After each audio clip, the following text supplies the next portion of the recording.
नमस्कार दोस्तों, स्वागत है हमारे YouTube channel Osho edu centre में। तो कल हमने दिल्ली सल्तनत स्टार्ट किया था, जो कि यहाँ पर आप लोग को दिख रहा होगा कि दिल्ली सल्तनत से रिलेटेड जो भी वंश है उसको हम लोग पढ़ेंगे बारवारी से। और गुलाम वंश कल हम लोग स्टार्ट किए थे। गुलाम वंश में हम लोग जो पहला शासक था गुलाम वंश का वो था कुतुबुद्दीन ऐबक। तो कुतुबुद्दीन ऐबक के बारे में हम लोग पढ़ रहे थे। चलिए हम लोग फिर से कुतुबुद्दीन ऐबक के बारे में पढ़ते हैं। जैसे कि यहाँ पर पता आप लोगों को कुतुबुद्दीन ऐबक के बारे में हम लोग कहाँ तक पढ़े थे कि राजरोहन उसका कर दिए थे। तो राजरोहन के बाद हम लोग यहाँ पर आज से स्टार्ट करेंगे कुतुबुद्दीन ऐबक की उपाधियां से।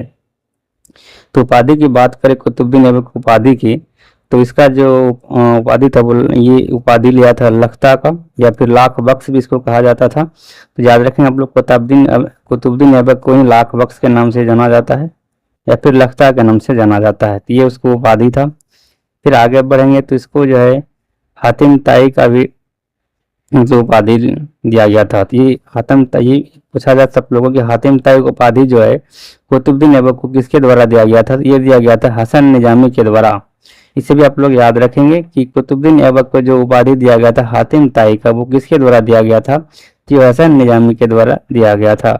और इसी को एक और उपाधि था जो कि कुरान ख्वां है। तो कुरान खां के नाम से भी कुतुबुद्दीन ऐबक को ही जाना जाता है। तो ये तीन उपाधि याद रखेंगे कुतुबुद्दीन ऐबक के लिए। एक तो हो गया लखता या फिर लाख बख्श, याद रखेंगे लाख बख्श। बार बार प्रश्न पूछा जाता है कि लाख बख्श जो किसको उपाधि है, तो ये कुतुबुद्दीन ऐबक का ही उपनाम है। हातिम ताई ये हसन निजामी के द्वारा दिया गया। कुरान खां ये भी कुतुबुद्दीन ऐबक की उपाधियां हैं। आगे हम लोग आगे पढ़ेंगे कुतुबुद्दीन ऐबक के दरबारी विद्वान जो था वो दो कुतुबुद्दीन ऐबक के दरबार में विद्वान थे। वो कौन कौन थे? तो वो हसन निजामी और एक हक ये मुदाबिर। तो ये याद रखें हम लोग। हसन निजामी हो गया एक, जो कि इसको उपाधि दिया था क्या चीज का? हसन निजामी ने ये उपाधि दिया था इसको हातिम ताई को कुतुबुद्दीन ऐबक को। ये इसका दरबार में एक विद्वान हो गया। और दूसरा विद्वान जो ये हो गया हक ये मुदाबिर। तो इसे भी आप लोग याद रखेंगे। आगे हम लोग पढ़ेंगे यहाँ पर। तो आगे है कि कुतुब मीनार का जो सूफी संत ख्वाजा कुतुबुद्दीन ऐबक बख्तियार काकी के नाम पर रखा गया था। तो कुतुब मीनार का नाम जो कुतुब मीनार रखा गया वो किसके नाम पर रखा गया है? तो यह रखा गया है सूफी संत ख्वाजा कुतुबुद्दीन बख्तियार काकी के नाम पर रखा गया। ये भी प्रश्न पूछा जाता है, इसे भी आप लोग याद रखेंगे किसके नाम पर रखा गया है। तो ये याद रखिएगा कि जो कुतुब मीनार अपना यह नाम रखा गया है सूफी संत ख्वाजा कुतुबुद्दीन बख्तियार काकी के नाम पर रखा गया है। तो इसे भी आप लोग याद रखेंगे। आगे है कि इसके लिए आधारशिला कुतुबुद्दीन ऐबक द्वारा रखी गई थी। आधारशिला जब कुतुबुद्दीन ऐबक के द्वारा किया गया, तो प्रश्न पूछा जाता है बार बार कि जो कुतुब मीनार है उसका निर्माण शुरू किसके द्वारा किया गया था? तो ये किया गया था कुतुबुद्दीन ऐबक के द्वारा। और आगे आएगा कि इसका निर्माण जो अंत किया गया था वो किसके द्वारा किया गया था? ये पूरा किया गया था इल्तुतमिश के द्वारा। इसे भी आप लोग याद रखेंगे कि जो कुतुबुद्दीन ऐबक है उसने क्या किया था? कुतुब मीनार का बनवाना शुरू किया था किसके नाम पर? तो सूफी संत ख्वाजा कुतुबुद्दीन बख्तियार काकी के नाम पर। और इसका जो पूरा किया था वो इल्तुतमिश ने पूरा करवाया था कुतुब मीनार का निर्माण। तो यहाँ तक आप लोग का कवर हो गया। आगे हम लोग बढ़ेंगे। तो आगे यहाँ पर है कि कुतुब मीनार की 2 मंजिलों का निर्माण कुतुबुद्दीन ऐबक ने करवाया, जबकि शेष 3 मंजिलों को इल्तुतमिश ने पूरा करवाया। और इस मीनार के शीर्ष पर बिजली गिर जाने के कारण इसके क्या है कि शीर्ष का पुनर्निर्माण फिरोज शाह तुगलक ने करवाया। तो यहाँ पर कुतुब मीनार से रिलेटेड आपको 3 राजा का नाम याद रखना है। सबसे पहले कुतुब मीनार ने 2 मंजिलों का निर्माण कराया, फिर ऊपर का 3 मंजिल का निर्माण कराया था ये इल्तुतमिश के द्वारा। फिर जो कह रहा है कि इस मीनार के शीर्ष पर बिजली गिर जाने के कारण ढह गया था, तो इसका पुनर्निर्माण जो किसके द्वारा किया गया था? ये पुनर्निर्माण किया गया था फिरोज शाह तुगलक के द्वारा। तो इतना क्वेश्चन बनने वाला है किससे? ये सभी क्वेश्चन बनने वाला है कुतुब मीनार से। तो फिरोज शाह तुगलक को भी आप लोग याद रख लेंगे। फिरोज शाह तुगलक ने पुनर्निर्माण कराया था कुतुब मीनार का। आगे हम लोग बढ़ेंगे तो आगे यहाँ पर आ जाता अपना देखेंगे कि कुतुब मीनार तो पहले हम लोग अब यहाँ पर देखेंगे कुतुबुद्दीन ऐबक का जो निर्माण का कार्य है कौन कौन सा कार्य है। तो इसमें क्या क्या चीजें बनवाया था कुतुबुद्दीन ऐबक ने? तो कुतुब मीनार का निर्माण तो जो कि दिल्ली में 1193 ईस्वी में किया गया था। ये इसी के द्वारा किया गया था, शुरुआत किया गया था, अभी जस्ट हम लोग पढ़े। उसके बाद कुब्बत उल इनाम मस्जिद जो 1917 ईस्वी में किया गया था, दिल्ली में है। तो इसका निर्माण भी किसने किया था? कुतुबुद्दीन ऐबक ने किया था, कुब्बत उल इस्लाम मस्जिद का। फिर आगे यहाँ पर आ जाता अपना अढ़ाई दिन का झोपड़ा। तो अढ़ाई दिन का झोपड़ा क्या एक मस्जिद है जो कि 99 ईस्वी में निर्माण किया गया था। और ये भी किसके द्वारा किया गया था? अलाउद्दीन का झोपड़ा कुतुबुद्दीन ऐबक के द्वारा किया गया था। ये कहाँ पर स्थित है? ये राजस्थान के अजमेर में स्थित है, तो इसे भी आप लोग याद रख लेंगे। उसके बाद बात करें हम लोग कुतुबुद्दीन ऐबक की मृत्यु का, तो इसमें कह रहा है कि 1210 ईस्वी में 1210 ईस्वी में लाहौर में चौगान का खेल, जिसको हम लोग पोलो कहते हैं, तो पोलो खेलते हुए ही समय घोड़े से गिर जाने के कारण ऐबक की मृत्यु हो गई। तो मृत्यु जो हुआ था कुतुबुद्दीन ऐबक का, वो कैसे हुआ था? पोलो खेलते समय घोड़े के पे गिर जाने से कारण इसका मृत्यु हो गया था, कुतुबुद्दीन ऐबक की मृत्यु। तो यहाँ तक क्लियर हो गया। उसके बाद यहाँ पर देखो SSC 2018 में प्रश्न पूछा गया, ये यहाँ पर इंक्लूड किया क्योंकि इसका हम टेस्ट लगाए थे, तो हम बता रहे हैं आप लोग कि जितना भी क्वेश्चन बनने वाला है इस मतलब इससे, वो सभी यहाँ पर इंक्लूड मिलेगा आप लोग को, क्योंकि हम जो टेस्ट लगाए हैं उस पर जो क्वेश्चन बन रहा था इस टॉपिक से, वो सभी यहाँ पर हम नोट कर लिए हैं। तो क्वेश्चन आप लोग का मतलब छूटने वाला नहीं है, SSC में पूछे या फिर किसी एग्जाम में पूछे। तो यहाँ पर देखें तो SSC 2018 में प्रश्न मतलब पूछा गया कि कुब्बतुल इस्लाम मस्जिद जो 1917 में किया गया निर्माण, ये किया गया है किसके द्वारा? कुतुबुद्दीन ऐबक के द्वारा। और किसके जगह पर? तो मंदिर के जगह पर किया गया। सॉरी, यहाँ पर ये नहीं, ये 2.5 दिन का झोपड़ा जो है ये मंदिर के मतलब स्थान पर किया गया था। पहले जो था 2.5 दिन का झोपड़ा जो मस्जिद बनाया गया, ये पहले मंदिर था। इसी के जगह पर जो है कुतुबुद्दीन ऐबक को के द्वारा मतलब क्या है इसका मस्जिद का निर्माण किया गया मंदिर के जगह पर। और गौरी के आदेश पर यह निर्माण किया गया था। गौरी के द्वारा आदेश दिया, जिसे आप लोग पता है कि मोहम्मद गौरी का ये कौन था? दास था कुतुबुद्दीन ऐबक। तो गौरी के आदेश पे ही ये कुतुबुद्दीन ऐबक ने क्या किया था? मंदिर को तोड़ के मस्जिद का निर्माण किया था, जिसका नाम है 2.5 दिन का झोपड़ा, और राजस्थान के अजमेर में स्थित है। ज्यादा आप लोग को कवर हो गया। उसके बाद आगे हम लोग बात करें तो कुतुबुद्दीन ऐबक की मृत्यु के बाद इसके पुत्र आराम शाह को लाहौर की गद्दी पर बैठाया गया है, जो कि एक अयोग्य शासक था। आराम शाह जो एक अयोग्य शासक था जो गद्दी पर बैठा था। उसके बाद यहाँ पर इसने केवल 8 महीनों तक शासन किया और 1211 ईस्वी में इल्तुतमिश ने इसे हटाकर खुद शासक बन गया। तो जो आराम शाह बना था ये कुतुबुद्दीन ऐबक के बाद जो बैठा था गद्दी पर, वो आराम शाह बैठे थे जो कि लाहौर की गद्दी पर बैठा था। और ये एक अयोग्य शासक, जिसके कारण क्या हो गया 8 महीनों के बाद 1211 ईस्वी में इल्तुतमिश ने इसे हटा दिया और खुद क्या हो गया? शासक बन गया। तो इल्तुतमिश कौन था? इल्तुतमिश जो है वो क्या कहते हैं? कुतुबुद्दीन ऐबक का गुलाम था, या फिर ये कह सकते हैं ये कुतुबुद्दीन ऐबक का दामाद भी था। तो ये इल्तुतमिश हो गया। तो इल्तुतमिश के बारे में अब हम लोग पढ़ेंगे। तो कुतुबुद्दीन ऐबक का हम लोग पूरा डिटेल्स में पढ़ लिया हम लोग। इल्तुतमिश जो कि अगला शासक है इसी का गुलाम वंश का, उसके बारे में पढ़ेंगे। तो याद रखें हम लोग इल्तुतमिश जो कार्यकाल था वो शासन का, वो 1211 ईस्वी से 1236 ईस्वी तक था। तो इल्तुतमिश का कार्यकाल हो गया। उसके बाद कह रहे कि आराम शाह को गद्दी से हटाने के बाद, आराम शाह जो है इसको गद्दी से हटाने के बाद इल्तुतमिश अगला शासक बन गया।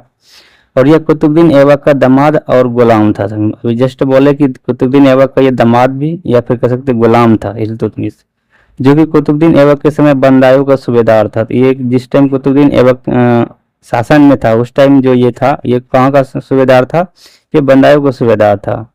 जैसे कि आप लोग को पता है कि कह सकते यहाँ पर जस्ट बताया कि इल्तुतमिश जो कुतुबुद्दीन ऐबक का गुलाम था, और कुतुबुद्दीन ऐबक खुद किसका गुलाम था? मोहम्मद गौरी का था। इसीलिए इल्तुतमिश को कहा जाता है गुलामों का गुलाम। मतलब कुतुबुद्दीन ऐबक खुद गुलाम था, उसका गुलाम इल्तुतमिश हो गया, तो इसलिए इल्तुतमिश को कहते हैं गुलाम का गुलाम। इसीलिए आप लोग याद रखें किसे गुलाम के गुलाम के नाम से जाना जाता है, तो वो इल्तुतमिश को ही जाना जाता है। आगे यहाँ पे इल्तुतमिश ने दिल्ली की अपनी राजधानी बना ली। दिल्ली को अपना राजधानी बना लिया। किसने? इल्तुतमिश ने बना लिया। पहले राजधानी कहाँ था? लाहौर था। उसके बाद कह रहे इल्तुतमिश ने बगदाद के खलीफा से सुल्तान की उपाधि धारण की। तो सुल्तान की उपाधि भी इसने धारण कर लिया। लेकिन अभी जस्ट उससे पहले पढ़े थे हम लोग पहले की वीडियो में कि कुतुबुद्दीन ऐबक जो है वो किसी का गुलाम था, लेकिन उसने क्या, इसीलिए उसने क्या किया था? सुल्तान को उपाधि धारण नहीं किया था। क्या चीज का उपाधि धारण किया था? उसने धारण किया था उपाधि सिपाह एवं सलाहकार का, क्या कहते हैं, उपाधि धारण किया था। किसने? कुतुबुद्दीन ऐबक। मलिक एवं सिपाह सलाहकार का जो है उपाधि धारण किया था कुतुबुद्दीन ऐबक ने। लेकिन यहाँ पर इल्तुतमिश ने क्या किया है? इल्तुतमिश ने यहाँ पर सुल्तान को उपाधि धारण कर लिया है। तो इसे भी आप लोग याद रखेंगे। उसके बाद आगे की बात करें, इसने दिल्ली सल्तनत पर वास्तविक संस्थापक माना गया। दिल्ली सल्तनत के इसीलिए इसको क्या कहा जाता है? वास्तविक संस्थापक। तो इसे भी याद रखेंगे कि दिल्ली सल्तनत को जब वास्तविक संस्थापक माना जाता है, किसे माना जाता है? माना जाता है इल्तुतमिश को माना जाता है।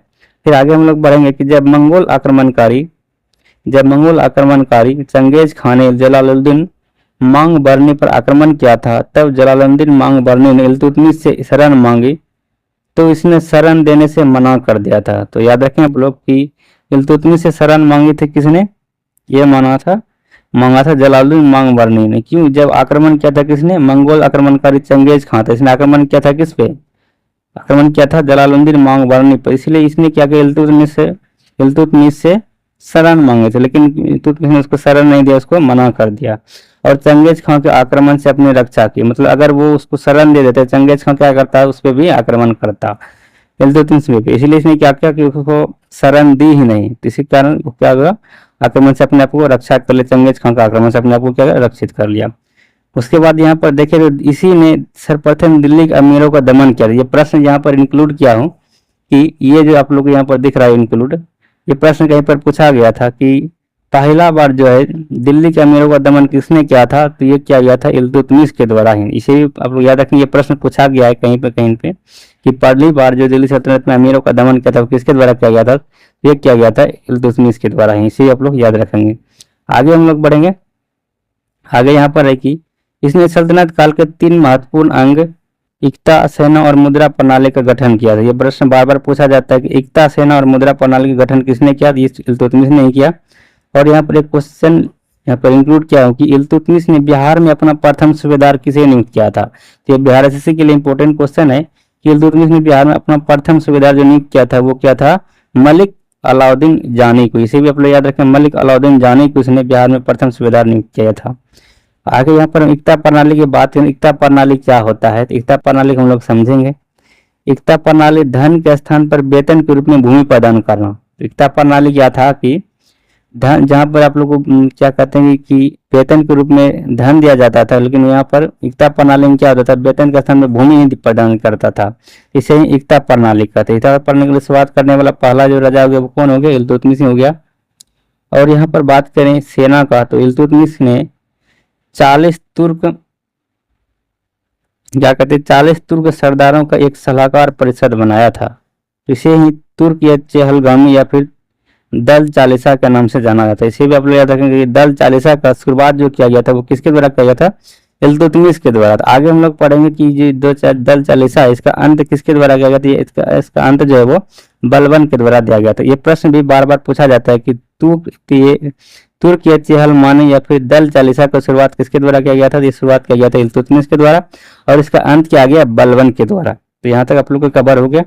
आगे यहाँ पर है कि इल्तुतमिश द्वारा प्रचलित सिक्के, जो इल्तुतमिश ने जो मुद्रा चलाया था उसका कौन कौन सा सिक्का प्रचलित है, तो हो गया टंका। तो टंका जो ये इल्तुतमिश के द्वारा चला गया था, ये चांदी का एक सिक्का था। पूछा जाता है कि टंका क्या चीज का सिक्का है, टंका क्या चीज है, ये टंका जो है वो चांदी का सिक्का था, जो कि किसके द्वारा चलाया गया था, इल्तुतमिश के द्वारा चला गया था।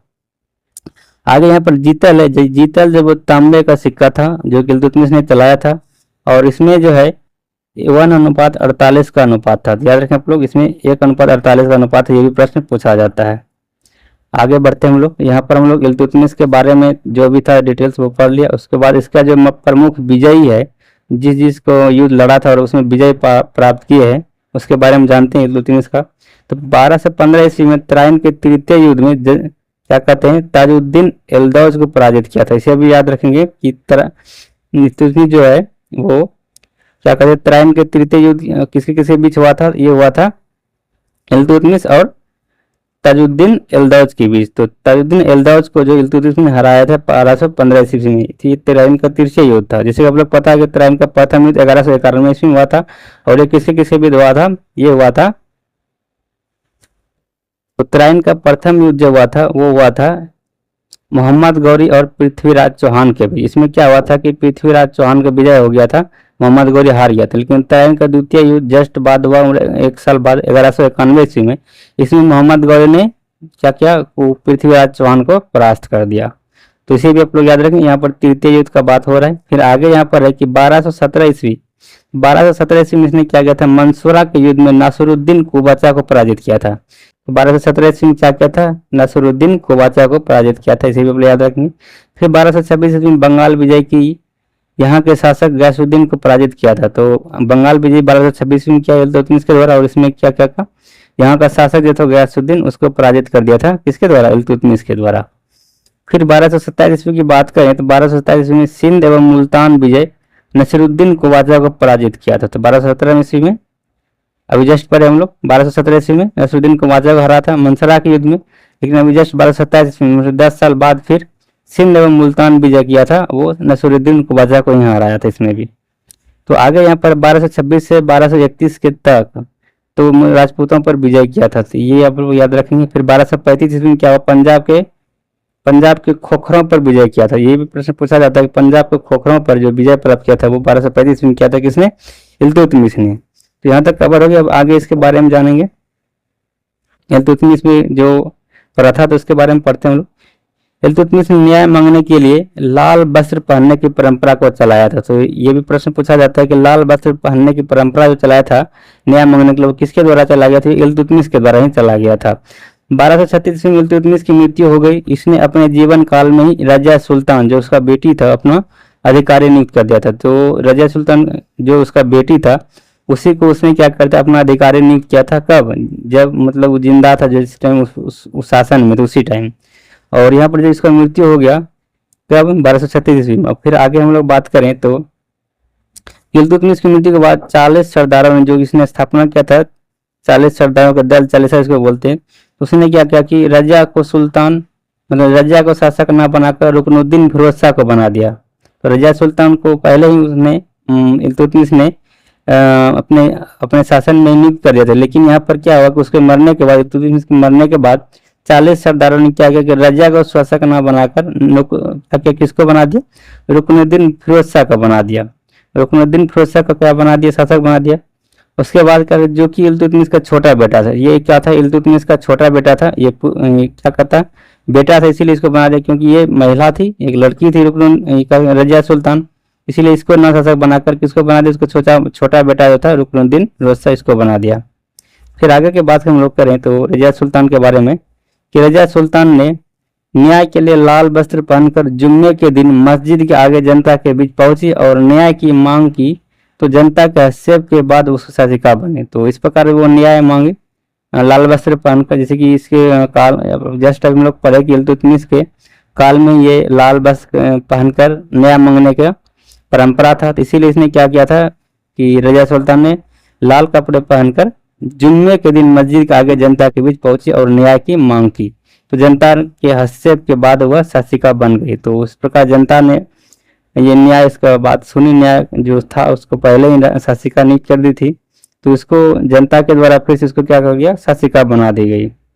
उसके बाद यहाँ पर कुछ क्वेश्चन पूछा गया है बहुत सारे एग्जाम में, तो उसको यहाँ पर लिखा हूँ, जिससे कुछ देखेंगे कि जो मकबरा का निर्माण शैली का जन्मदाता जो कहा जाता है वो इल्तुतमिश को कहा जाता है। इसे भी याद रखें, मकबरा निर्माण शैली का जन्मदाता किसे कहा जाता है, इल्तुतमिश को कहा जाता है।